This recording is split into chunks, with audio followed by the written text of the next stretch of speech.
Bonsoir à toutes et à tous, bienvenue sur le plateau du Phocéen pour vivre un talk show explosif pendant 1 heure où on va revenir sur la qualification de l'OM pour les demi-finales de la Coupe Europa, de la Ligue Europa. Tout de suite, le sommaire de cette émission, voilà, et le tirage au sort a eu lieu ce midi et c'est Salzbourg qui affrontera l'OM. Voilà, la joie des Marseillais hier soir a fait plaisir à voir, comme l'ambiance. Est-ce que c'était la meilleure ambiance que vous avez vécue, messieurs?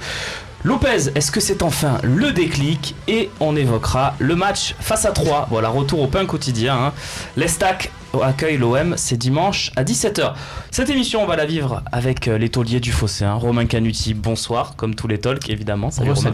Re-salut, puisqu'on était ensemble à midi. Le patron, Seb Volpe.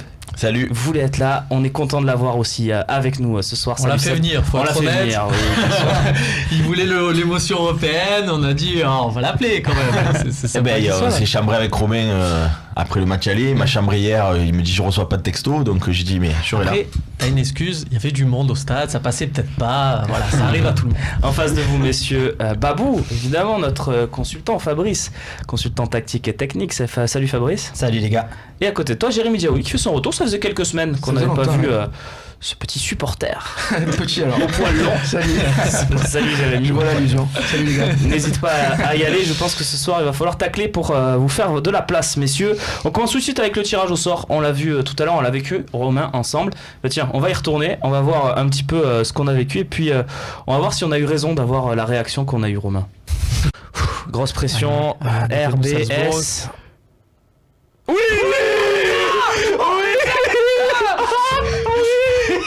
C'est ça! Bon, Romain. Voilà, ça veut dire qu'il y a Atlético Arsenal. Tout Lyon. Voilà, tout Lyon. Allez. Voilà. Bon, est-ce qu'on a eu raison d'avoir cette réaction, Romain, à chaud? Ce que je sais, c'est que si jamais on passe pas, oui, ces images, tous les sites de Paris, tous les sites de Lyon, tous les trucs, tu vas l'avoir en boucle et ils vont dire regardez les deux guignols de Marseille. Si on fait un débat sur si c'est un bon tirage ou pas, vous participez pas tous les deux. D'accord, possible. D'accord. Non mais avec on connaît la réponse. Sur le coup, non mais voilà, sur le coup, c'est vrai que faut rappeler, ça, on n'est pas là pour se justifier tout ça, mais on se disait que l'idéal c'était d'avoir le retour au Vélodrome, ce que je vous ai dit les 2 tours précédents et compagnie. On voit que l'OM est tiré en premier, donc là Romain dit bon mais ça va, si c'est Salzbourg, et cette sensation de voir d'un coup le truc Salzbourg, c'est pas que on néglige Salzbourg, c'est qu'on évite Arsenal et l'Atlético Madrid, c'est pas pareil. C'est-à-dire ça veut pas dire que c'est des atrophiés nos amis de Salzbourg. On n'a pas été capable de les gagner. Fabrice, sois honnête, est-ce que t'as pas eu la même réaction sur ton canapé tout à l'heure? Bien sûr, complètement la même réaction et un peu pour les mêmes raisons, mais moi c'est surtout pour qu'il y en ait un de moins. C'est-à-dire s'ils s'affrontent, on n'aura plus qu'un gros à battre et pas 2. Seb, je crois que toi c'était pas forcément le tirage que tu voulais. Non, mais comme et sans me faire langue de bois, comme l'ont dit tous les joueurs olympiens qui sont passés à vos micros après le match, il y a plus de petites équipes de toute manière. Donc Salzbourg, ils ont quasiment pas perdu, c'est ça, tout au long de ils ont sorti Naples, ils ont sorti la Real Sociedad. Donc Dortmund. Donc du coup voilà, c'est pas un petit morceau. D'ailleurs on les a pas tapés. À l'aller on a perdu et au retour on a fait match nul à la maison. Donc il n'y a pas la même ambiance, etc. On est d'accord. On est d'accord. Ceci étant dit, est-ce que battre l'Atlético en finale, c'est dans nos cordes? VS battre l'Atlético dans le Vélodrome qu'il y avait hier? Je sais pas, je m'interroge. Donc t'es en train de nous dire que toi t'aurais peut-être préféré l'Atlético comme ça, on le fait maintenant, et après si jamais on passe, on a une finale un peu plus abordable. Ben tu vas. Moi je pense qu'Arsenal sur un match tu peux les taper. Je pense que Salzbourg sur un match tu peux les taper. Je pense que l'Atlético sur un match. Après j'ai tellement vu. Maintenant je vois plus rien. Mon père il m'a dit la Rome ils ont combien de chances de gagner contre Barcelone? J'ai dit 0. Il m'a dit tu peux pas dire ça. 2%, 3%. J'ai dit non 0. Tu sais ce que c'est 0? Il y a pas 2%. Les mecs ils ont gagné 3-0, ils se sont qualifiés. Donc maintenant je crois plus en rien. C'est bon, je regarde, j'observe, donc on peut taper l'Atlético. Mais dans l'absolu, tu aurais préféré les prendre maintenant? J'aurais préféré les taper chez nous. Babou. Après il y a la petite je comprends ce que tu veux dire, mais après ça si Arsenal passe contre Salzbourg à ce moment-là, Arsenal en finale ça peut être costaud parce qu'Arsenal c'est leur seule solution pour être européen en Ligue des Champions. Donc sur un match, une finale comme ça, jouer toute leur saison, je pense que ça peut être costaud. Alors aussi. que l'Atlético il reste sur 2 finales perdues. Bon c'est en Ligue des Champions et contre le Real Madrid. Après objectivement je pense que tout le monde souhaitait quand même Salzbourg quand on voit ce qui restait quand même au tableau avec Arsenal et de l'Atlético. Par contre si on se met à l'inverse, vous avez peut-être eu un peu des réactions disproportionnées, mais si on se met à l'inverse, je pense qu'à Salzbourg, ils doivent se dire un peu pareil aussi. Ils se disent, déjà nous, on va les recevoir. Tiens, c'est l'avis de JFK, regarde sur le voilà, forum. Exactement. C'est-à-dire que eux, à choisir, ils allaient nous choisir à nous, et en plus ils ont le retour chez eux. Donc je pense que chez eux, ils ont dû aussi avoir un peu les mêmes réactions. C'est souvent comme ça pour les équipes 2, quand ils disent on va tomber contre ceux qui ont éliminé notre équipe 1. Et puis quand on parle de tirage favorable, bon, on en parlait hors antenne, je prends un petit peu un argument de Romain, mais que je partage, c'est que si tu fais une demi contre Arsenal ou si tu fais une demi contre l'Atlético et que malheureusement, malgré le retour ou le match aller dans un stade surchauffé, ça passe pas. Il y a une forme de logique. Là, contre Salzbourg, qui est, je le rappelle, l'équipe B de Red Bull, puisque tous les meilleurs joueurs partent de Salzbourg pour aller à Leipzig. Voilà, l'antichambre. Donc, après avoir explosé Leipzig, si on se fait éliminer contre Salzbourg, il y aura forcément des regrets. Ou alors je comprends. Après, tu peux avoir des regrets. Avec les ça fait tu très peux avoir des français. regrets aussi. Tu joues l'Atlético, tu peux te qualifier, tu as des occasions, etc. Puis finalement, tu te qualifies pas, tu es encore plus dégoûté, quoi, tu vois. Non, mais donc tu gâches tout. Le parcours de Lyon l'an dernier, moi, il me faisait envie. J'ai toujours dit, parce que je trouvais qu'ils avaient vécu de vraies émotions européennes. Ils ont sorti la Roma, et puis on voit que la Roma, c'est pas mal. Ils sont allés sortir Besiktas chez eux au tir au but, c'est un truc à vivre. Ouais, bien sûr. Et par contre, et du coup, quand ils ont fait entre guillemets le plus dur, qu'ils prennent l'Ajax, ils se votent en demi-finale. Et nous, on a bien rigolé des Lyonnais. Et là, les Lyonnais, ça boite la finale chez eux, et ils ont beau se faire sortir avant. Si on sort contre le Red Bull Salzbourg, ils vont se régaler. Ils vont se régaler. Donc, c'est vrai que tu gâcherais ton parcours européen, qui est un beau parcours européen, parce que tu as sorti une équipe espagnole, tu as sorti, je l'avais dit tout à l'heure, une équipe allemande, pas italienne. Pas italienne, voilà. Mais et d'ailleurs, je rappelle, parce que tout à l'heure j'ai fait une petite erreur, j'ai dit que Salzbourg avait battu Naples, c'est Leipzig. Non, voilà, c'est Leipzig. Ils ont battu Ils ont bien battu La Real Ils ont battu Sociedad et Dortmund. Voilà, ils ont éliminé. Si l'OM ne s'était pas qualifié, on aurait eu un problème quand même au tirage. Leipzig contre Salzbourg, j'aurais aimé savoir comment ça aurait pu se passer, ça. C'est vrai. Ils auraient joué quand même. Ils auraient peut-être Ils auraient joué, oui, mais des sauts en altitude, ils auraient transformé l'épreuve. Ceci étant dit, puisqu'on débriefe l'Europa League et je suis venu, comme je le rappelais, pour défendre mon point de vue. Non, mais c'est pas quand tu perds, tu défends un point de vue, et quand les autres gagnent, tu viens et tu te défiles. Je dis juste que par rapport à ma théorie qui est de dire la semaine dernière on est allé perdre 1-0 à Leipzig, alors certes on les a renversés, certes j'étais au stade, certes j'ai pleuré de joie à la fin du match avec Max et avec Ben, etc., avec des amis avec qui on a traversé ce match avec plein d'émotions comme tout un chacun. Donc évidemment qu'on se régale, évidemment que je suis supporter de l'OM, évidemment que j'ai qu'une envie, c'est de taper l'Atlético, de taper Arsenal et de taper tout le monde et de gagner cette Coupe d'Europe. Ceci étant dit, si là aujourd'hui le match à Leipzig à l'aller nous avait fait faire derrière un match nul contre Montpellier, parce que clairement moi j'ai vu au stade une équipe qui manquait de ressources, j'ai pas vu la même équipe que hier, j'ai vu une équipe qui manquait de dynamique, une équipe qui manquait de ressources et qui a fait match nul. Je veux voir le match dimanche maintenant, parce qu'on est tous là. Moi, le premier, ok. Ben, je vais voir dimanche, c'est 3. Tout le monde me dit, c'est 3, c'est 3. On va voir. Donc, si c'est pour finir 4e et voir finaliste de l'Europa League, je suis désolé, mais moi, je suis italien, je resterai toute ma vie italien. Dans l'esprit, moi, c'est la gagne. Je m'en fous de finir finaliste, je m'en fous de finir 4e Mais 3e, tu gagnes rien. Mais non, mais tu es en Ligue des Champions et tu renforces ton équipe pour l'année prochaine. Je veux dire, c'est l'année prochaine, Romain, tu dis allô, Giroud, je prends un exemple, je bande absolument pas sur Giroud, c'est vraiment un exemple. Allô Giroud, tu veux venir à l'Olympique de Marseille? On va faire la Ligue des Champions et on garde Gustavo, on garde Payet, on garde Thauvin, on va essayer de vraiment sortir des poules et faire un beau parcours. Le mec, ça peut peut-être un peu l'intéresser. Giroud est un exemple, encore une fois, je fantasme pas de Giroud. Si tu es en Europa League, tu vas appeler qui? On a compris ça. Qui tu vas appeler? C'est vrai. Ouais, après bon, on va Romain, pas faire le débat là-dessus, vas-y.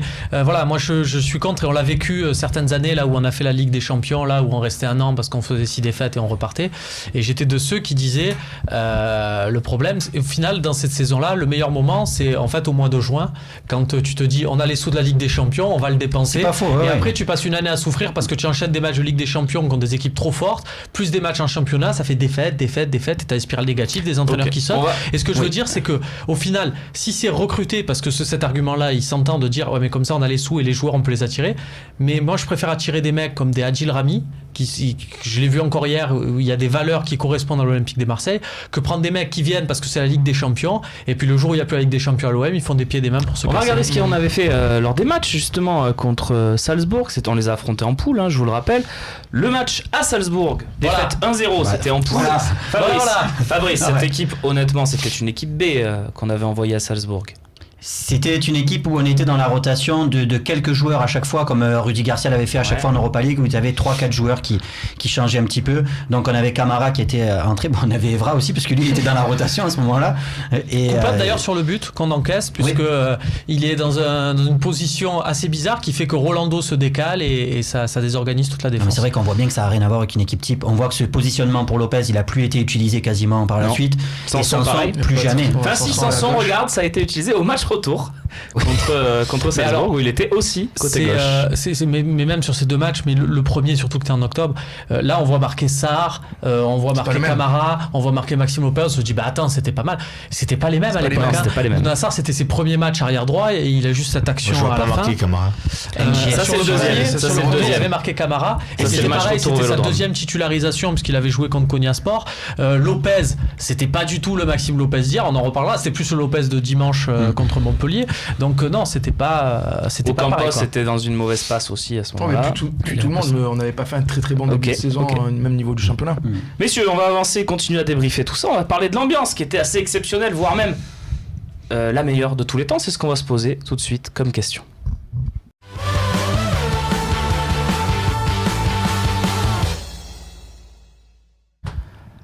Partie courte, messieurs, je vais juste vous demander si c'était la plus belle ambiance que vous avez vécue au Stade Vélodrome de toute votre histoire personnelle. On va commencer avec les images quand même de ce qui s'est passé avec ce but de Sakai qui a libéré tout le Vélodrome, des images tournées par notre photographe et réalisateur de l'émission, Nicolas Chabert. Et conseiller de Sakai, parce que on l'entend bien si vous tendez l'oreille, on l'entend conseiller Sakai.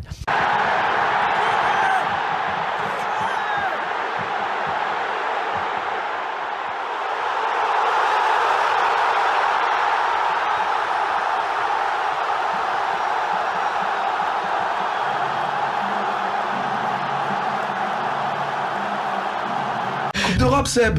Qu'est-ce qu'il y a, Jérémy? La Coupe d'Europe, Seb, tu le fais pas contre 3, ça. Jérémy, vas-y, branche-moi. Tu sais pourquoi? Parce que à la sortie de ce match-là, c'est le seul moment. Après, à la fin de la saison, quand on aura perdu, soit en demi, soit en finale, si on perd, parce qu'on peut ne pas perdre, évidemment, et qu'on sera 4ème parce qu'on aura perdu tellement de force que Lyon sera 3ème, on se refera des sortes, et je te dirai un talk, et je te dirai, oh Jérémy, rien, 4ème et tout. Mais toi, tu es Poulidor, tu es français. Non, mais j'adore les gens comme toi. Je veux dire, Poulidor, le mec il gagnait jamais, mais c'était le préféré des Français. Je vais te dire un truc. Moi, je suis un moi je veux la victoire. Mais après, tu fais ce que tu veux. Le problème, c'est que ta victoire. La victoire, tu préfères une victoire en Coupe de la Ligue? Non, mais attends, je suis sérieux. Tu préfères une victoire en Coupe de la Ligue? Des fois, non. Mais tu préfères une victoire en Coupe de la Ligue ou un bon parcours en Ligue Europa, mais que tu gagnes pas? Tu préfères quoi? Non, mais vraiment, parce que tu aimes la victoire. Mais c'est toujours l'éternel débat. L'année dernière, Mourinho, il a dit à Guardiola, écoutez, vous préférez faire 3ème de votre championnat et gagner aucun titre et aller en Ligue des Champions, ou gagner l'Europa League, avoir un titre et aller en Ligue des Champions? Évidemment, je préfère le raisonnement de Mourinho. Je préfère être... Si cette année tu me dis que tu es 4ème et tu gagnes l'Europa League, je signe pas des deux mains, je signe des deux mains, des deux pieds. Non mais évidemment, je signe de tout. Dis pas. Mais la réalité, c'est que dans les probabilités, moi j'ai un petit peu joué au poker avec un ami à toi d'ailleurs, que tu connais plus depuis. C'est une histoire de pourcentage. Aujourd'hui, très sincèrement, tu trouves qu'il est plus facile de se tirer la bourre avec Lyon pour finir 3ème? En pourcentage, moi je te donne 50-50 avec Lyon. Oui. Pour finir 3ème, je te donne 50-50. C'est ou Lyon ou nous à 50-50. On a autant de chances que contre Arsenal ou l'Atlético en finale. Je nous donne, si je suis honnête après avoir vu les matchs contre Paris, contre Monaco, contre Lyon. Combien? Je donne 15% de chance. Contre l'Atlético, je donne 5. Un petit 15%. Je vais te répondre un truc. Et contre Arsenal, je donne 30. Moi, donc c'est quoi le plus facile pour être en et la Roma, ils avaient combien de pourcentage de 100? 0. Oh là là. 0. Donc, le sport, c'est pas ils ont gagné pourquoi? Parce que le Barça, c'est des mongolitos. Ils ont gagné tout comme ça. Non, c'est tout.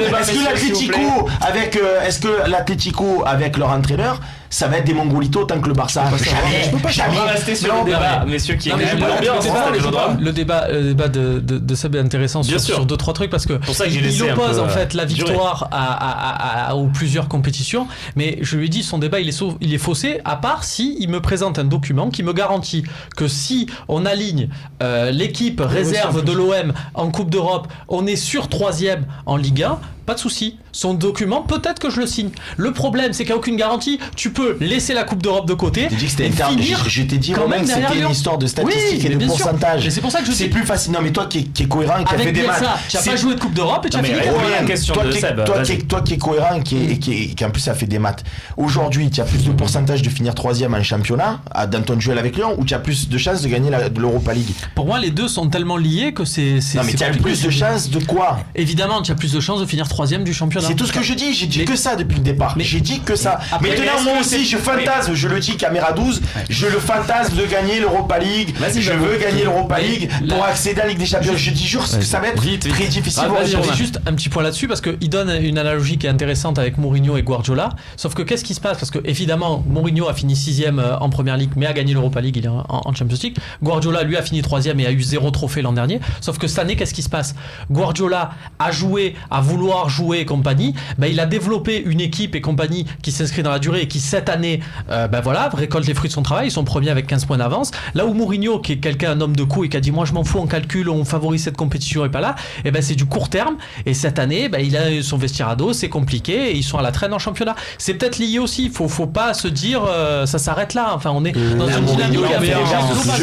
L'ambiance, messieurs, c'est le thème de ce deuxième débat. L'ambiance, c'est le top. C'était la plus belle ambiance que tu as vécue au Stade Vélodrome depuis ta plus tendre enfance, Seb, où tu as vécu des trucs. C'est pas comparable parce qu'on a vécu on a vécu des ambiances de folie au Stade Vélodrome, mais ce qui m'a beaucoup plu hier, et ça je l'ai pas vu souvent, je l'ai vu mais pas souvent, c'est que en général dans les matchs de l'Olympique de Marseille au Stade Vélodrome, le stade avant, c'est toujours une folie, c'est une fournaise, ça chante, ça sonne, ça crie, c'est toujours le top.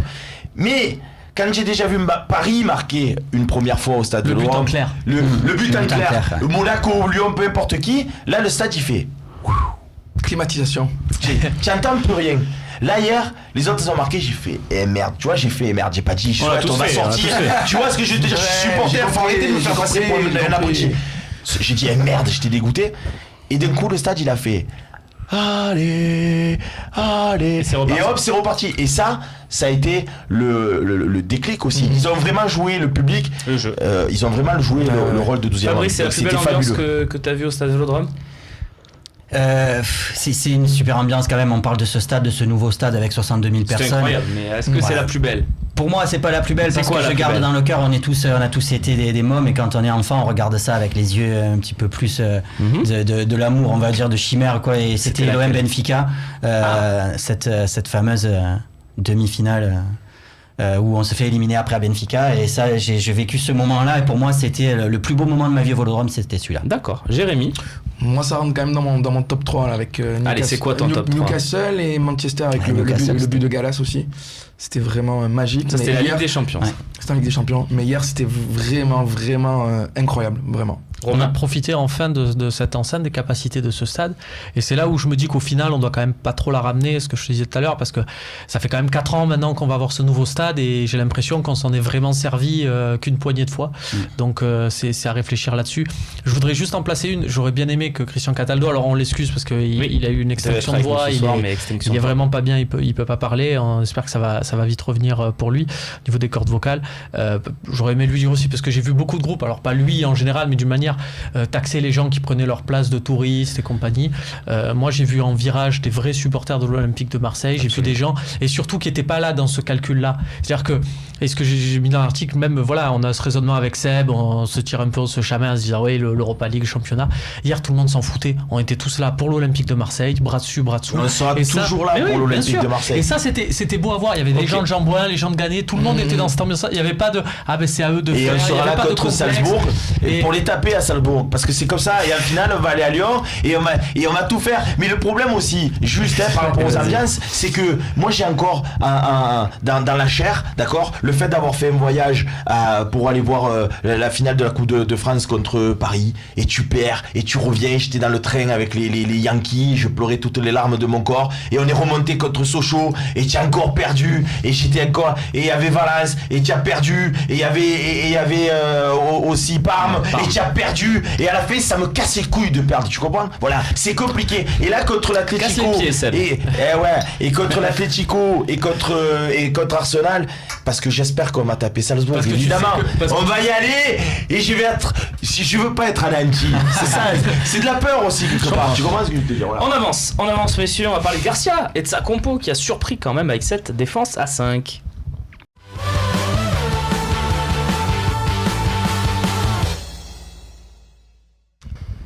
Fabrice, je me tourne vers toi qui est notre analyste tactique et technique évidemment. On va voir la compo de Rudy Garcia. Quand tu l'as vu cette compo, est-ce que tu t'es dit bien joué Rudy? Franchement, honnêtement. Non, je me suis dit, honnêtement, il a de la suite dans les idées quand même, et c'est un gars quand même qui est très droit et qui sait exactement où il veut aller. Parce que moi, j'aurais remis une équipe à 4, on en a parlé l'autre fois dans le talk de vendredi dernier. Et il fallait qu'on marque des buts, et on s'est dit, il manquait un petit joueur offensif à l'aller, il faut qu'il le remette au retour. Et quand il remet cette équipe-là, moi juste je me suis dit, dans son staff, avec son staff, ils ont analysé exactement les forces et les faiblesses de cette équipe, et quand tu rejoues, c'est vrai qu'on avait aussi des absents la première fois, mais là clairement c'est un choix assumé, et cette défense à 3, je dis pas 5 parce que honnêtement Bounassar et Amavi ils ont carrément joué au milieu de terrain clairement, c'était une ligne de 4 au milieu, et je dis Rudy Garcia là il a donné toutes les cartes aux joueurs. Et il leur a dit voilà, maintenant j'ai fait tout ce que je pouvais, maintenant c'est à vous. Il a changé quelque chose dans son trio offensif aussi par rapport au match aller, non? Sur Ocampos et Payet, Ocampos et Thauvin.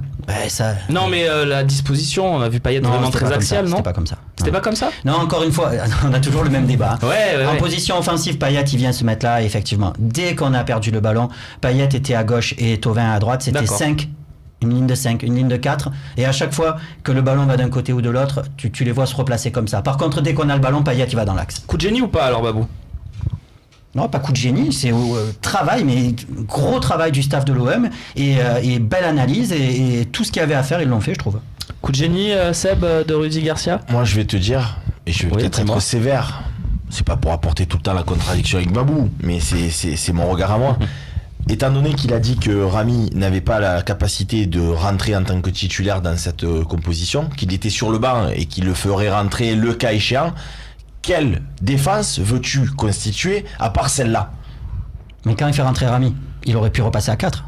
Oui, non, d'accord, à ce moment-là, d'accord. Mais au début, on me parle de la compo de début de match en me disant est-ce que c'est un coup de génie? S'il avait eu Rami et qu'il fasse opérationnel, j'attends voir Rolando. Contre Montpellier, il joue pas Gustavo Camara. Contre Montpellier, Seb. Il joue à 4 contre Montpellier. Non, pourtant, si, Gustavo Camara contre Montpellier. Vous n'allez pas comparer Montpellier, mais parce que les mecs vont jouer tous derrière, et là Leipzig dont on sait que les mecs vont très vite devant. Mais surtout, il joue à 2 attaquants. Et c'est ça la grosse différence pour moi. C'est là où Garcia il est clair avec ce qu'il fait. Vous oubliez quelque chose là. Non, Jérémy. Pour moi, là, c'est le positionnement de Lopez. Moi, je voyais vraiment pas Lopez hier. Pas le positionnement, la présence. Oui, voilà. La présence de Lopez. Pour moi, je me dis. On va avoir le ballon, les autres, leur qualité première c'est la contre-attaque. Je me dis il va falloir peut-être quelqu'un qui va couper un petit peu ces contre-attaques. Pour moi, depuis la fin du match aller, je me dis Zambo il va être titulaire. Je regarde la composition, je dis putain il n'y a pas Zambo, il y a Lopez, Sanson au milieu, je dis qu'est-ce que c'est? Et franchement, il n'y a pas Ocampos aussi, Romain. Ça aussi, c'est pas mal parce que Ocampos, si tu es dans la gestion, tu vas te dire Ocampos, il va pas jouer parce qu'il est suspendu à 3 dimanche. Donc tu le mets parce que tu es dans une optique de te préserver. Sauf que Garcia te démontre parfaitement, par A plus B, qu'il n'est pas dans une logique je subis les matchs, je subis les compétitions. Il est vraiment dans une logique de travail de ces matchs. Il a fait. Et quand il a subi la composition des autres, c'était à Monaco où tu t'en prends 6. Et je pense qu'il a pas fait la même erreur. Là, il s'est adapté à la composition des Allemands. tout en ayant quand même des certitudes avec cette composition. Ouais, parce qu'à la différence de Monaco, on est dans un système où il se dit on va subir l'équipe d'en face. Nous, on a une équipe qui n'est pas encore constituée, qui n'a pas de certitude, qui n'a pas de choses qui fonctionnent. Là, on est complètement différent que par rapport à Monaco. C'est-à-dire que là, on a des joueurs où on a des points forts. Par exemple, Bounassar, dans un système comme ça, tu sais que le mec, il va t'apporter énormément parce que il n'est pas milieu dans un 4-4-2 où il a un peu plus de difficultés. Et en même temps, tu le mets en réussite parce qu'il va moins défendre et il va énormément attaquer. C'est pour ça que je disais en préambule, chose qu'on n'avait pas à Monaco. c'est pour ça que je te disais en préambule, quelque part de manière évidemment là aussi caricaturale, parce que c'est un bon travail. Je réponds juste au coup de génie. Comme tu disais, c'est un bon travail. Mais après, quelque part, est-ce que Sarr il est dans sa meilleure position? Oui. Est-ce que Amavi il est dans sa meilleure position? Oui. Est-ce que Sakai et Camara ils vont apporter la vitesse recherchée par rapport aux attaquants? Oui. Sachant que Gustavo, en plus, je l'ai vu cavaler, écoute-moi, il va à 2000. C'est ça, c'est plein la seule coup de génie. Allez, puisque tu parles de coup de génie, c'est Lopez. Mais c'est un sacré coup de génie, et c'est là ce que je dis vraiment là-dessus, c'est que aussi il y a eu une petite hésitation, c'est info, il hésitait entre Amavi et Ocampos. Et ça aurait pu aussi, ouais. Là, c'est un coup de génie aussi, tu vois. Ça aurait pu passer. Si ça marche. Le fait de pas mettre Ocampos et de voir des joueurs techniques, on l'a vu à sa rentrée, en fait, c'est surtout à la sortie de Thauvin qu'il y avait une différence, c'est que tu marquais, t'étais beaucoup plus dangereux avec des mecs techniques qu'avec des mecs volontaires là-dessus. Et juste sur Lopez, avant qu'on passe vraiment sur la partie, vraiment sur le choix de Garcia, je tairai son nom, parce que derrière, c'est coupé, c'est hors du contexte. Mais il y a un journaliste qui vient souvent sur ce plateau, qui n'aime pas trop Maxime Lopez, et qui, une fois, quand il a vu sur un match comme ça, il me dit ah ouais, ça c'est le Maxime Lopez qu'on aime, moi aussi je l'aime quand il est comme ça. J'ai envie de dire oui, bah tu aimes la paix et tu aimes pas la guerre, évidemment, un joueur comme ça on l'aime tous, mais la force de Garcia c'est de le savoir avant le match et après le match de Montpellier où Lopez est un des plus mauvais de l'équipe, de se dire je vais mettre Lopez quand même avec lui là-dessus, là c'est un vrai coup de génie. On passe justement à une partie sur Maxime Lopez.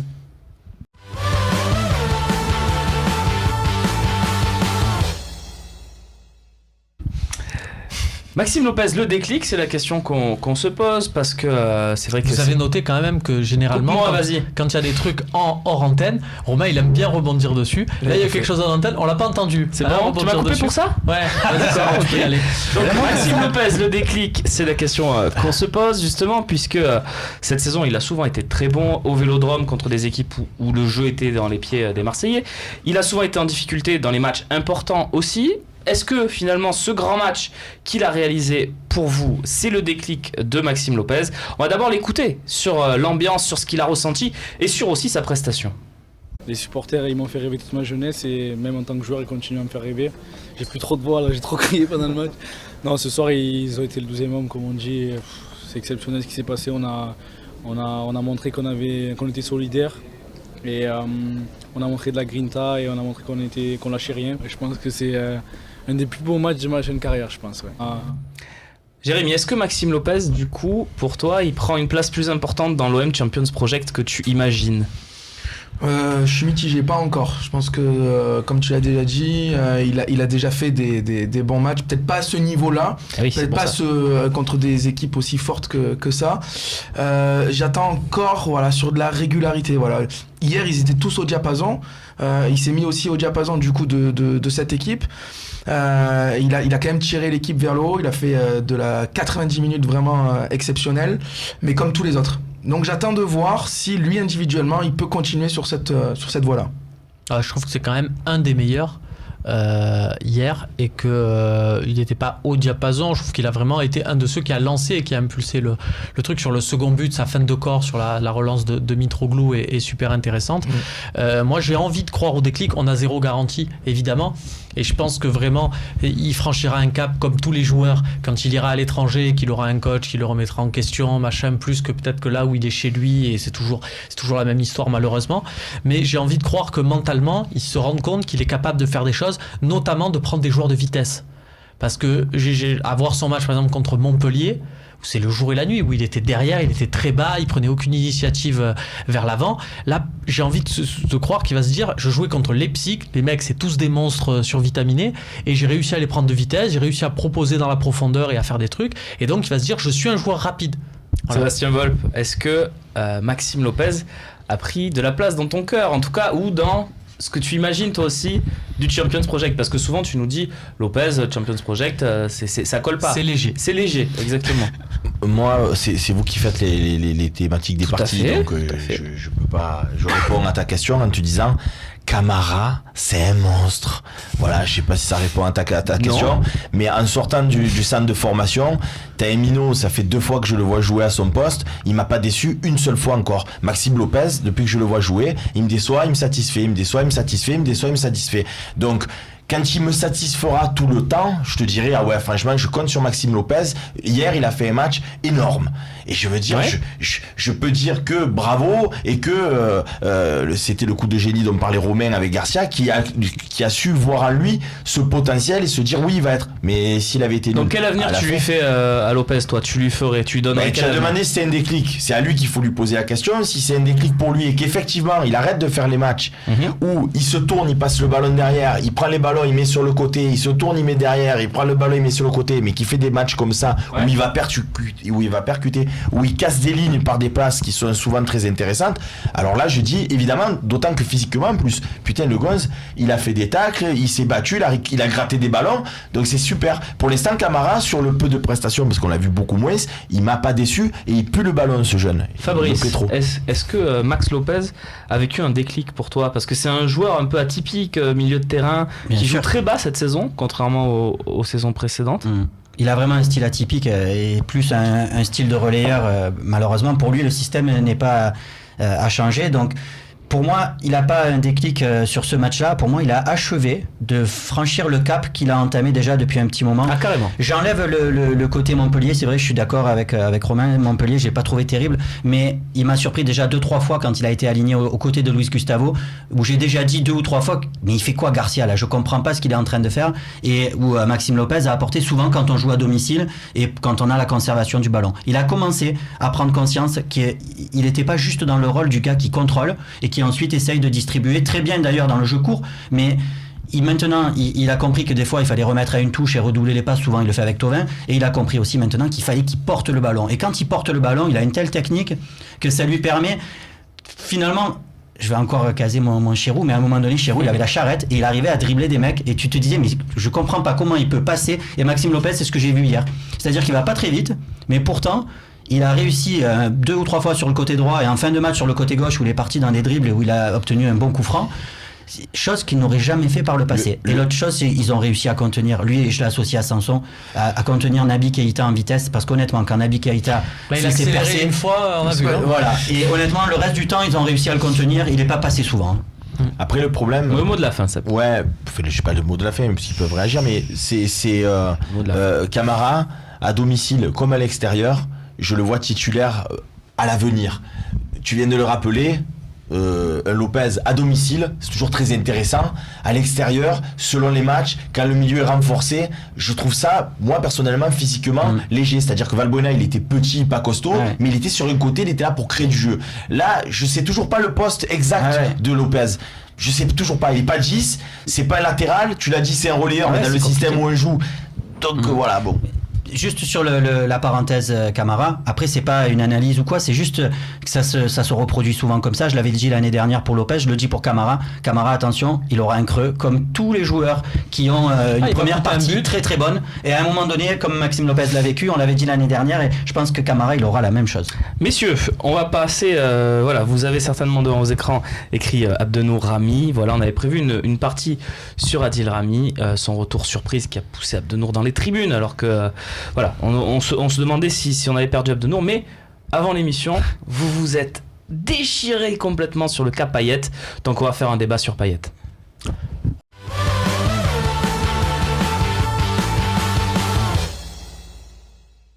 Le débat donc sur la défense centrale est repoussé à une date ultérieure, peut-être aux questions-réponses. Lundi, promis. Oui, ou aux questions-réponses. Si on a du très bon hashtag LiveTalk d'ailleurs, Facebook, Twitter et le forum, allez-y, les questions-réponses, c'est en fin d'émission. Mais Comment Mais Abdenour, il a un quota de match à pas atteindre, donc il atteindra jamais le quota. Il compte plus dessus. On en parlera parce qu'il y a peut-être une deuxième stratégie là-dedans. Ah. On en parlera lundi. Voilà, c'est du teasing. Ouh là là, oui, j'espère une question-réponse parce que moi j'attendrai pas Moi, lundi. je me languis.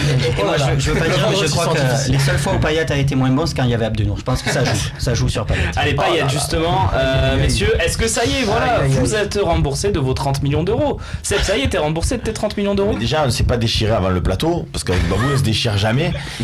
Et je me suis déjà déchiré hier avec Max. C'est-à-dire que Max, c'est le seul être au monde où tu pars d'une victoire, tu sautais, tu dansais, plus qu'une victoire, en plus, c'est tout s'embrasser. Et dans la voiture, il me dit. Alors, tu vois que tu fais que marronner sur Payet. Et de là, de tout le retour, c'est-à-dire de Marseille jusqu'à la Ciotat, on s'est pris la tête. Et Babou, il me dit, tu t'es pris la tête. Et je me suis repris la tête avec Babou avant. Et parce que j'ai Max au téléphone dans la journée qui me dit ne lâche pas. Alors, ne lâche pas quoi, Babou Fabrice, ne lâche pas quoi alors C'est une série qu'il faut faire sur les trois. Qu'est-ce qu'on lâche pas alors, Fabrice Sur Dimitri Payet. Et je comprends que ce soit controversé, je comprends qu'on puisse avoir des avis différents. Mais pour moi, le match qu'a fait Payet hier soir, et je pense que Max l'a vécu de la même manière, en voyant ça, je me suis dit, il a été extraordinaire, et ça va encore relancer le débat Payet. Et finalement, d'avoir fait ce match-là, je savais que ça allait encore créer des polémiques, alors que avec Max, je pense qu'on dit la même chose depuis le début de saison. Moi, je pense qu'on a tendance à trop voir toujours le côté brillant de Payet et pas voir quand je dis brillant, le côté qui brille. On aime voir tout ce qui brille, mais on ne voit pas tout le travail qu'il a pu effectuer depuis le début de saison, à la fois dans les... Je viens de la comprendre.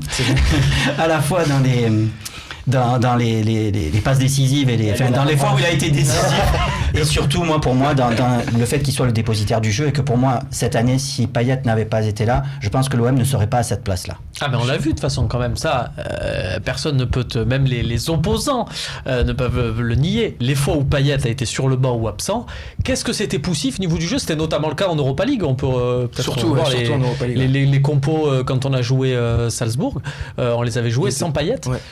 Si je ne m'abuse, j'adore ces débats. Je te jure, non mais j'adore. C'est pour ça qu'on l'a fait. C'est-à-dire que tu entends Robin qui dit on a vu sans Payet. Franchement, c'est-à-dire tu joues avec aucun poste quand il n'y a pas Payet, qui est nul, archi nul. Techniquement, j'adore. Il a du cœur, il se bat, il défend, tout ce qu'on veut, il marque de temps en temps. Il est précieux. Il est précieux. Voilà. Je te le donne. Parce qu'entre un Andrayou qui est aussi tu me gardes aussi du coup. Toi, je te garde, toi. Entre un Andrayou qui était aussi précieux que lui, mais qui est pour moi 10 fois plus fort. Après, tu fais. Non, mais tu n'as rien dit. Moi, on me dit toujours donne des noms. Donc voilà, je te donne des noms. Donc, on me dit, il n'y a pas Payet, on le sent. Il y a Ocampos, il est nul. NJ, il est nul. Maxime Lopez. Sur certains matchs, il est nul. Il a été très bon, on en a fait une partie. Donc, Sanson, parce qu'on n'en parle pas souvent, mais des fois il est nul. Donc, quand il n'y a pas. Des fois il est nul. Donc quand il n'y a pas Payet, on en a des nuls. Et on est troisième de Ligue 1. Non, tu es quatrième. Calme-toi, tu es quatrième. Et en demi-finale, putain, on est à une équipe de nuls. Et on est en demi de l'Europa League. Tu joues à championnat de France, hein. Tu veux pas qu'on joue en Espagne, on est pas en Angleterre, non mais tu me dis, on a l'impression qu'on a battu qui? Dijon. On a battu qui? Il faut les battre. On a battu qui? Il faut les battre. Quand avec Bielsa, on bat Dijon et Toulouse, on est les rois du monde. Donc chaque année, tu es quatrième ou cinquième. Tu me parles de quoi là? Mais sur les statistiques sur les 10 dernières années, tu as fini combien? Avec la Brune, avec Gignac, Caillou, comme ça, tu finis combien? Payet se le tape depuis 4 ans, ça déconne. Il est parti à West Ham, il est revenu. J'attends les arguments après sur le prix, tout ça et tout là, j'attends. Mais ça veut dire quoi? J'attends les arguments sur le prix. Ça veut dire quoi? Alors tu vas me dire on a payé. Cette émission, il m'a dit de venir. Mais il m'a dit de venir. Je suis venu parce que évidemment dans cette émission, je dis il faut jouer à mort la 3e place. On a gagné l'Europa, on a gagné le match, on va aller en demi-finale. Ouais, on va gagner la Ligue. La Payet, il a été monumental. Qu'est-ce que vous voulez que je vous dise quand le joueur il est à ce niveau et quand Maxime Lopez il est à ce niveau et quand Sanson il est à ce niveau, ils ont tous été monstrueux. Donc c'est magnifique. Mais il me semble avoir vu une talk au lendemain de Montpellier où Payet il s'est retrouvé tout seul devant les cages, qu'il n'y avait pas Thauvin ce jour-là. Donc moi, personnellement, je comptais à 250% sur Payet et qu'il a tiré au-dessus et il a tué une mouette. Mais il y a une mouette qui est décédée, il a tué la mouette. Il aurait dû marquer Payet ce jour-là. Mais après quand c'est habitué, il était tout seul devant la ligne. Mais c'était pas ça quand même. C'était pas ça, c'est Payet. Il aurait dû marquer. C'est Payet ou c'est qui? Ronaldo il marque, Messi il marque, tout le le monde d'accord. qui marque. Il aurait dû Voilà, marquer. on arrive sur le projet. On peut répondre à ma question. Ronaldo. Est-ce qu'on peut répondre à ma question? Est-ce que vous avez été remboursé de vos 30 millions? Non, moi je serais remboursé si on gagne la Coupe de la Ligue grâce à lui, je dirais Payet. L'Europa League, tu veux dire? L'Europa League, que j'ai dit la Coupe de la Ligue. Ouais, Oui, non, c'est pas l'Europa pareil. League. Si on gagne la Coupe la Coupe de l'Europa League avec des prestations D'accord. de Payet extraordinaires, voire même je suis prêt même à dire si on passe en demi grâce à un super Payet et qu'on perd en finale, pas à cause de Payet, c'est-à-dire qu'il fait un gros match, mais les autres sont pas au diapason contre l'Atlético ou contre. Parce que vous oubliez vite aussi. Après, j'écoute les opposants, mais vous oubliez vite que Payet contre Paris. Il est bon ou il est pas bon? Et demain, contre Paris, il est Lyon, bon ou il est pas il est bon? bon? Nul. Mais c'est Contre pareil. Monaco, il est bon, il est pas bon? Nul. Mais ça, c'est pas vrai. Ça, tu le dis à Thomas, tu le dis à tout le monde. Dans tous les Contre gros- Monaco, c'est pas ça. On a pris des buts, donc la défense a été pourrie, mais à chaque fois, il faut arrêter de dire que c'est Payet qui Mais fait oui, perdre il les a été matchs. décisif de où? Il a marqué des buts. Il n'a pas été décisif, il était seul devant. Il y avait un Mali qui jouait les gauche. Il est décisif, il passe à Germain le deuxième but. On parle du match retour. Ah, match retour, pardon. Contre qui? Voilà. Ouais, bah, Monaco. on parle pas du match aller. Match aller, on a Mais tout je sombré, parle on pas du s'est match aller. fait Par contre, défausser. pour répondre à la question de Jacques 30 qui dit vu les performances de Payet, pensez-vous que des offres vont au-dessus du prix d'achat? Donc non, clairement. Mais c'est pas la question, puisque toi, enfin, ta question que tu es de dire est-ce que vous en avez pour vos 30 millions? Oui. Ça veut strictement rien dire de dire on en a pour 30 millions, mais je vais te dire un truc. L'hiver dernier, je te redonne une enveloppe de 30 millions. T'achètes Je qui? prends. Non, mais Tu achètes qui? c'est là où on rentre dans les T'achètes questions qui? intéressantes. Toi, tu vas m'acheter Moi, je 12 ne donne pas joueurs, mon tu vas avis. m'acheter Blas, Jonas Martin et Non, compagnie. mais c'est vous, moi. Moi je prends te dis un Payet, truc, hein. mais moi je te dis un truc, je l'ai dit à Max hier, il m'a dit ouais mais tu savais pas et quoi? Bah, c'est ça, mais la question elle est bonne. Mais moi, je on te achète dis, qui? mais Parce que tous quand les tu gens joues- qui m'ont quand répondu. tu joues dans le système, Ouais. où Payet joue à gauche, je Oui. te parlais. Moi j'ai vu jouer un mec au stade Vélodrome, je l'ai vu de mes yeux, Oui. je l'ai pas Il vu va arriver. dire, attention. Vas-y. J'ai vu jouer Malcolm. Ah non. Mais Ah, ça va. Et Malcolm, c'est pas 30 millions. Et c'est. De quoi? Mais c'est pas 30 millions, Il y a Malcolm. un an et demi de ça. Il y a un an et demi quand on a pris Payet, c'est pas 30 millions. Aujourd'hui, c'est plus 30 millions. Il y a un an et demi, Déjà, c'est pas ça. Il y a un an et demi qui n'était pas Et Bordeaux. qui tu connais, toi, un joueur sur la Mais planète si. par rapport à Zubizarreta? Tu les connais tous les Brésiliens, Non, tu les connais tous les non. Argentins, tu les Non, connais. mais- Tu mais si vous tu mets 30 raisonnez que sur des joueurs qu'on connaît. Mais c'est bah, pas attends, enquêteur, 30 gros. millions sur Malcolm en janvier dernier, il est mort. C'est-à-dire qu'avant de jouer un match à Janvier l'OM. dernier. Ben oui, c'est ce que tu dis. C'est au Dis-moi, quand moment on a de acheté- prendre Payet. Ouais, c'est ça, c'était Ça janvier prend dernier. longtemps. Si tu prends Malcolm au moment en janvier dernier quand tu achètes Payet pour 30 millions, il est mort Malcolm. Tu as mis 30 millions sur un mec de Bordeaux et c'est ça le Malcolm, Champions il est Project. une bande d'amour Et sur vous êtes des sur trucs- PSG. Non, mais C'est voilà. énorme, Un intrinsèquement, je le Mais trouve 10 fois plus à fort. cette, c'est à tout. cette période-là de l'année. Plus régulier, pas plus fort. Plus Non, régulier, c'est bah, pas pareil. à cette période-là de l'année, Romain, tu poses une question, ne fuis pas et je- regarde. je- À cette période-là de l'année, tu pouvais acheter qui? Tu pouvais acheter Memphis Depay. Et il y avait Kevin Oui. Kribisch sur ce plateau Ils qui l'ont avait acheté dit j'aurais 16. préféré prendre Memphis Depay avec des primes Oui, et moi, compagnie, ça peut monter à Moi, pas, 25. il est encore plus irrégulier que Payet de Payet. Memphis Depay, non seulement il est plus irrégulier que Payet, on peut dire oui les buts, quand tu vois Malcolm tu dis les buts, mais Payet, on le rappelle, c'est au-delà de ses stats, c'est celui qui fait le jeu. À Lyon, Depay, il a Fekir et il a Aouar. Payet, il joue aussi un peu le rôle de Fekir et Aouar. sauf que, et je défends pas du tout ce joueur lyonnais que je déteste par-dessus tout, et j'espère que jamais il viendra à l'OM ni de près ni de loin, mais j'observe malgré tout, parce que c'est un constat, que contre Paris, qui marque et qui fait gagner Lyon contre Paris, c'est Depay, et qui fait... Tu peux pas rentrer là-dedans. Et qui fait gagner Lyon contre l'OM dans un match à 6 points qui devrait être à 8 points derrière et qui sont revenus à 2 points et que maintenant ils sont même le mec, revenus il a à les égalité, caméras. c'est encore lui. Seb, combien Payet? Là, on l'a acheté combien, nous? 30. Ouais. Il te fait gagner hier. Combien Naby Keita il a été acheté par Il te Liverpool? fait gagner un match. Naby Keita combien? match. Naby Keita combien? 70 millions il a été vendu à Liverpool. 70 millions. Qu'est-ce qu'il a fait hier?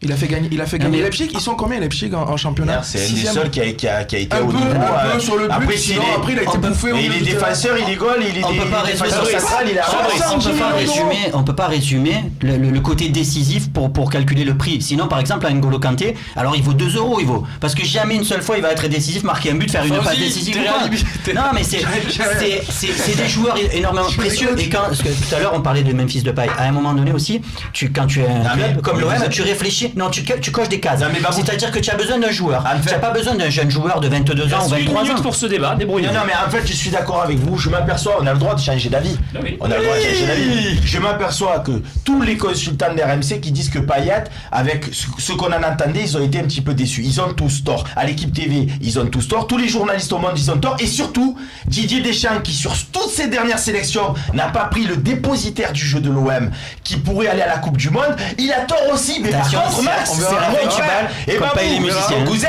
C'est la fin du bal. Eux, ils sont plus forts que tout le monde. Et Payet, mais non, À sa place, il prend des mecs qui coûtent 150 millions. Donc, si on revient au truc. Voilà, et puis honnêtement, on verra après qui sera à la Coupe du Monde. Le 30, alors un coup c'est Il pas le reste 20 prix, secondes. un coup c'est le prix, un coup c'est pas le prix. C'est pour dire que le prix, ça Max c'est et moi, Allez, les 10 dernières secondes, Max et elles sont moi, pour on Babou. n'a aucune légitimité par rapport à tous ceux que tu as cités, sauf que, encore une fois, on parle de débat de journalistes, on fait des débats de journalistes. À un moment donné, l'entraîneur c'est Garcia. Et Garcia, quand il a pris Payet, il en a fait même le capitaine de l'OM. Je pense que Memphis Depay en est très très loin à Lyon. Je pense pas qu'il ait l'influence que Payet peut avoir sur l'OM. C'est la fin de ce débat Payet qui était à la hauteur de nos attentes. On passe tout de suite à l'avant-match du déplacement à 3.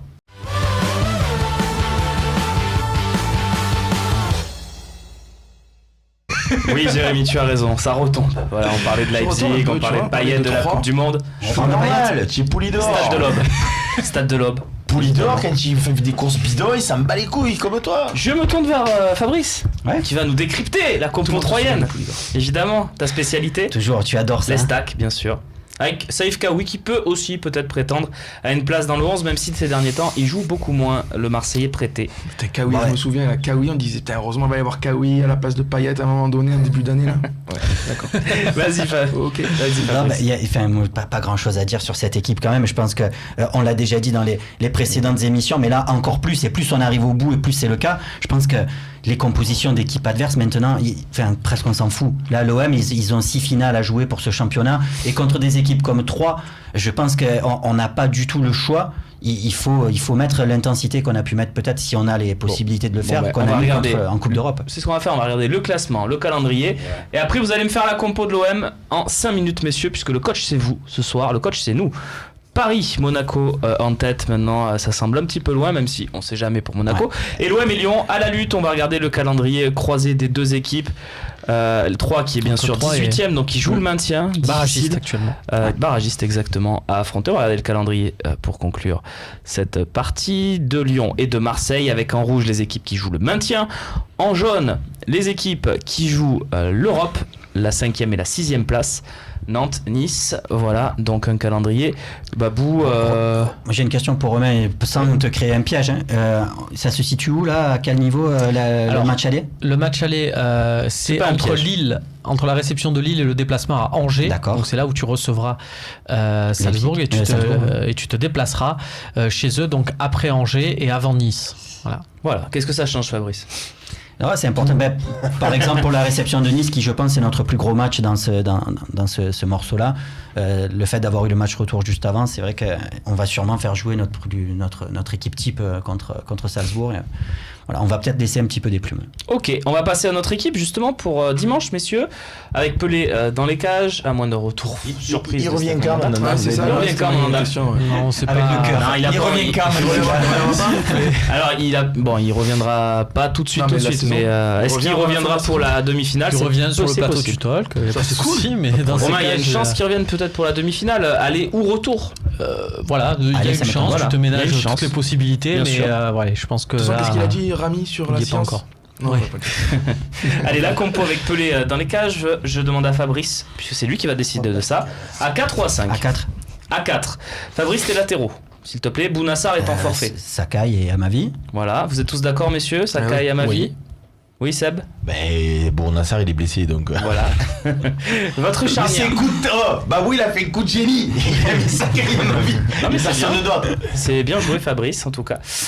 Charnière, est-ce que Moi je vous... fais très petit mot, tu Seb, est-ce que tu prends le risque de remettre Rami qui a joué un coup de poker avec sais. son Rami volet? Camara. Ouais, Rami Camara. Romain, est-ce que tu prends le risque Moi puisqu'il j'ai a mis joué... Camara jusqu'à la fin. Il a joué un coup de Ah, mais il poker? est blessé, Camara, non? Camara, ouais, Ouais, il est incertain, ouais. peut-être incertain. Ah. Ouais. C'est Romain, ça, ta le défense. souci. Avec 3 incertains, donc Camara, Rami et Rolando. Je laisse, Il va tout ce qu'il joue, Abdenour. Rami je aussi, laisse- Certic Abdenour. je laisse Luis Gustavo derrière. Voilà. D'accord. Et je mets Adil Rami, Quelqu'un à qui je côté. pense est peut-être celui des trois qui est le plus apte à jouer paradoxalement. Ok, Jérémy. En charnière Oui.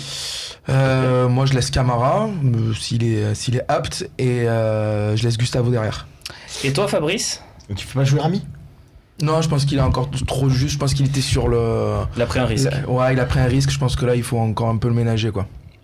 Bon, moi, Rami, je pense que je l'aligne. Et Rami. effectivement, si je peux avoir Gustavo au milieu, je préfère. Mais c'est vrai que ce que dit Romain, c'est si vraiment il est un petit peu blessé, Camara, il faut. Non, mais dans l'optique où il est pas blessé. Je mets Camara et Parce que c'est quoi? C'est un Et coup Rami. qu'il a pris, Un Romain. coup sur le pied. Ouais, mais il boitait quand même Il boitait sérieusement. bas, oui. Il a été blessé à la Il a cheville en 18 ans, novembre. le gonze. C'est un Oui. mutant. Oui. Il est là dimanche. C'est un mutant, mais malheureusement, enfin, je pense que malheureusement, on va pas optimiste, pouvoir quoi. compter. Non, mais moi, je suis pareil. Moi, Rami si tu me dis, Camara. on peut mettre Camara tout le temps, mais je le mets. Mais Mais c'est ce qu'a dit Seb, sur le effectivement. plateau, je suis moi, le seul à le dire. Hein. Le retour de Rolando, à un moment donné, si Rami est présent et que Camara continue à faire ces prestations-là, moi je laisse Camara. Non, non, effectivement, juste, parce que c'est intéressant quand même. C'est intéressant. Moi, Oui, c'est des tout questions est qui intéressant. m'intéressent. Est-ce que Garcia, il est capable de se déjuger et de se dire, moi je vois en Camara un milieu, et bon, mais ok, je veux le voir avec Rami en Mais défense c'est centrale. pas se Bien sûr. déjuger. C'est-à-dire quand même, pour moi, le discours de Garcia qu'il a eu sur Camara depuis le début de l'année, je l'ai pris comme ce gars, il n'est pas prêt encore pour jouer derrière. Il n'a pas encore l'étoffe Ah, pour tu trouves que pouvoir. c'est plus dur de jouer en défense centrale que milieu de terrain? Oui. Ah ouais?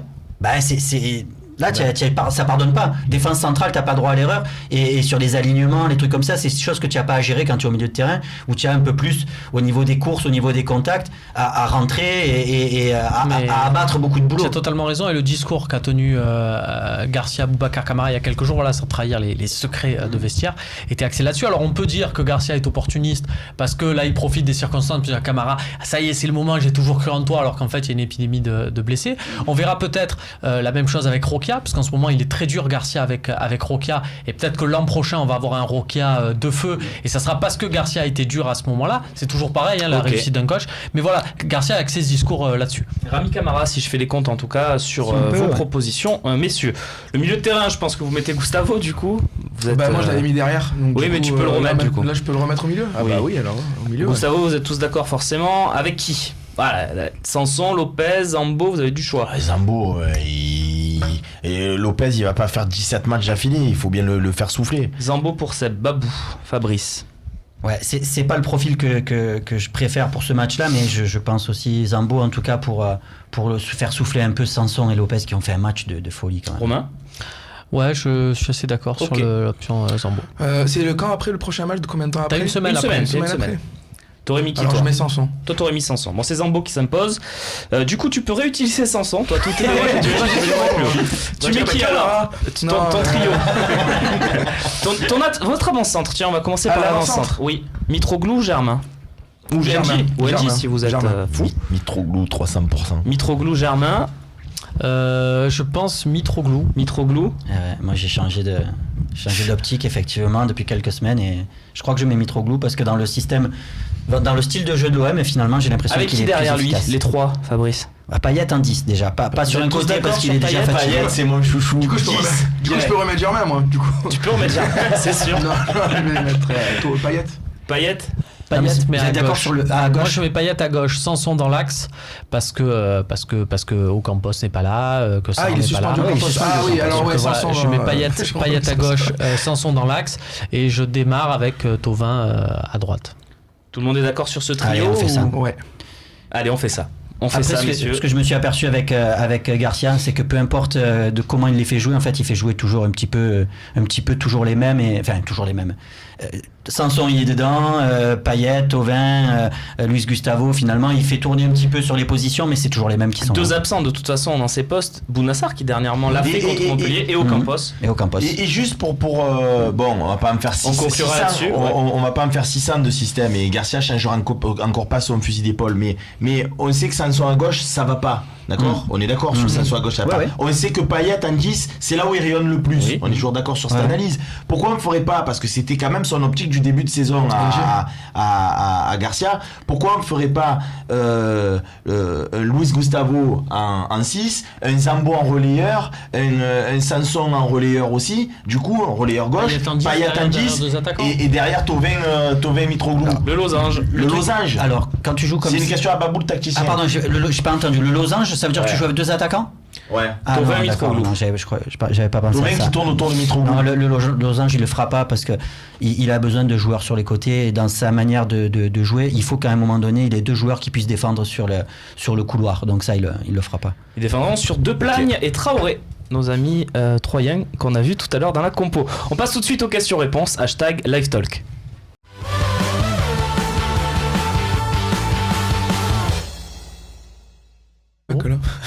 Allez, c'est parti avec les questions-réponses, #LiveTalk. Messieurs, il reste peu de temps, donc essayez d'être concentrés. Prenez un petit chewing-gum à l'eucalyptus, voilà. Mettez-vous bien, détendez-vous et répondez court, de façon très courte à ces questions, qu'on en ait le plus possible.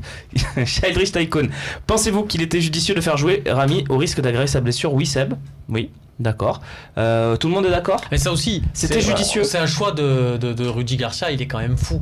Parce que combien d'entraîneurs auraient pris le risque? Ce qui s'est passé, parce qu'il n'était pas dans le groupe. Rami, il n'était pas du tout dans le groupe, c'est-à-dire il fait un groupe de 18, il donne 18 convocations, et à 2 heures avant le coup d'envoi, alors je pense qu'ils étaient au courant avant, mais qu'ils ont divulgué ça au dernier moment pour pas vexer le fameux 18e à qui on dit finalement tu vas pas t'asseoir sur le banc, mais tu vas aller en haut des tribunes, tu verras, on voit mieux le match, en plus il fait chaud, là il pleut, tu seras mieux. Grosse ambiance. Voilà, grosse ambiance, qui est Aymen Abdenour.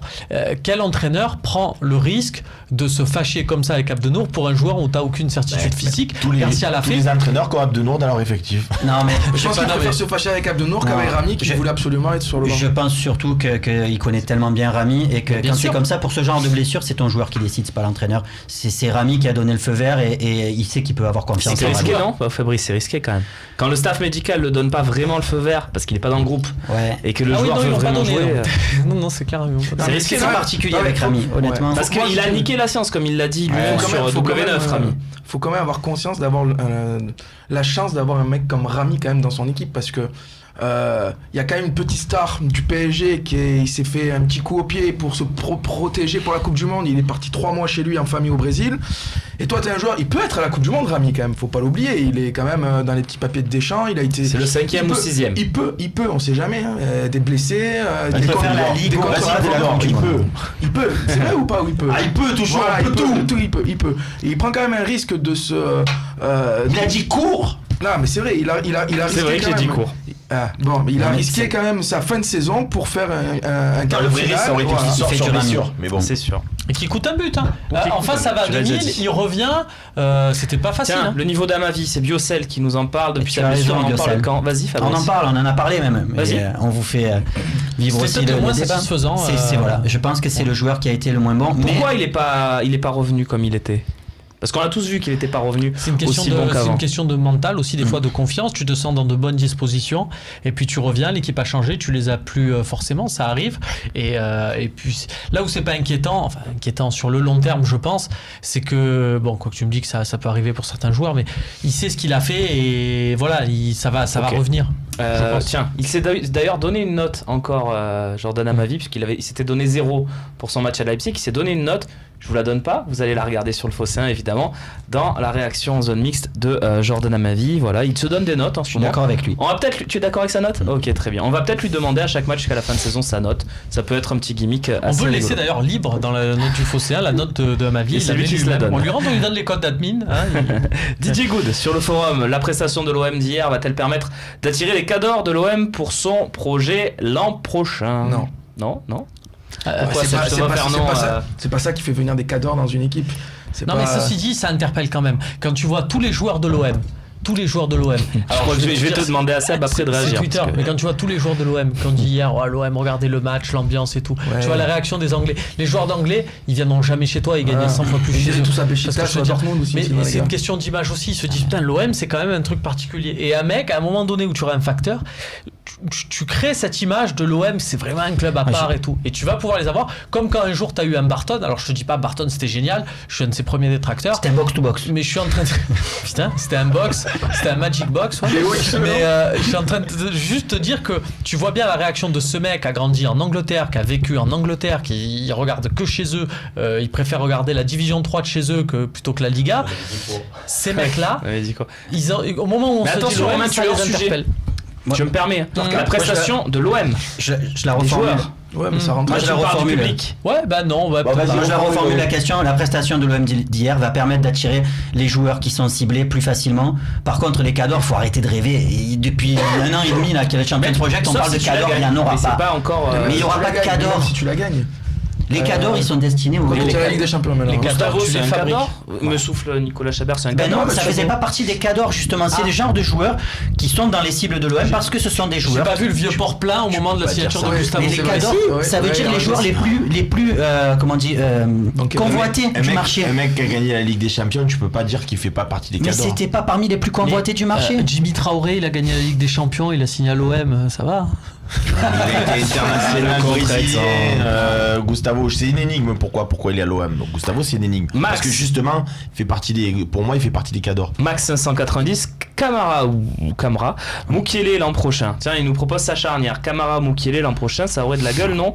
Même si Tottenham est dessus, pourquoi pas ne pas le tenter? Se faire bouger en début de match chez nous, Mukiele. Je dis pas que Mukiele c'est nul. Non, c'est pas nul. Contre l'OM, c'est lui qui a gagné le plus de duels. Oui, peut-être. Il a eu du mal au début du match, il s'est bien repris. Mais tu fais pas une saison titulaire Camara Mukiele quand même.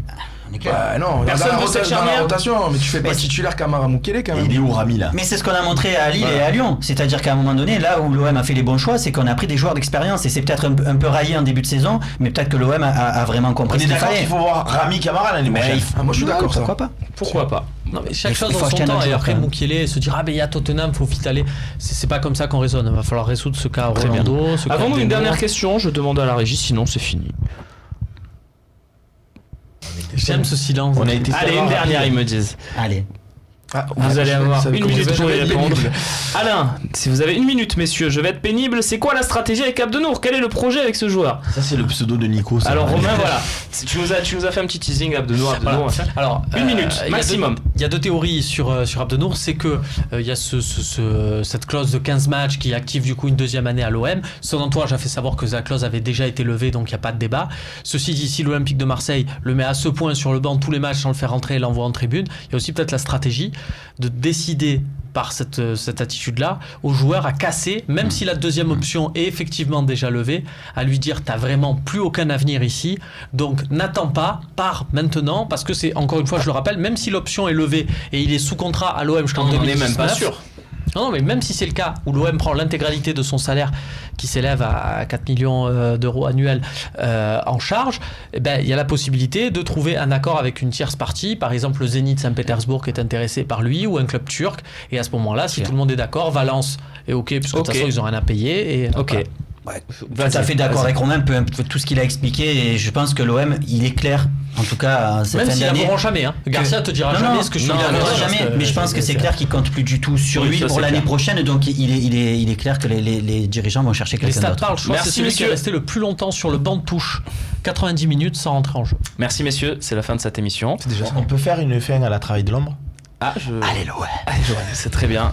Tu l'aimes bien, hein? Allez l'OM. Tu l'aimes bien, monsieur Travail, tu as raison. Merci messieurs, c'est fini. On se retrouve dès lundi. C'est toi qui seras aux commandes de l'émission, puisque je serai. Tu restes à 3, tu vas faire du shopping. Voilà, je vais me prendre du plaisir dans l'aube et Romain prendra le relais avec beaucoup de talent, comme à chaque fois. On se retrouve donc nous jeudi pour un nouveau talk, mais vous aurez Romain Canuti lundi à 18h sur le Phocéen. Excellente fin de soirée à toutes et à tous. Salut.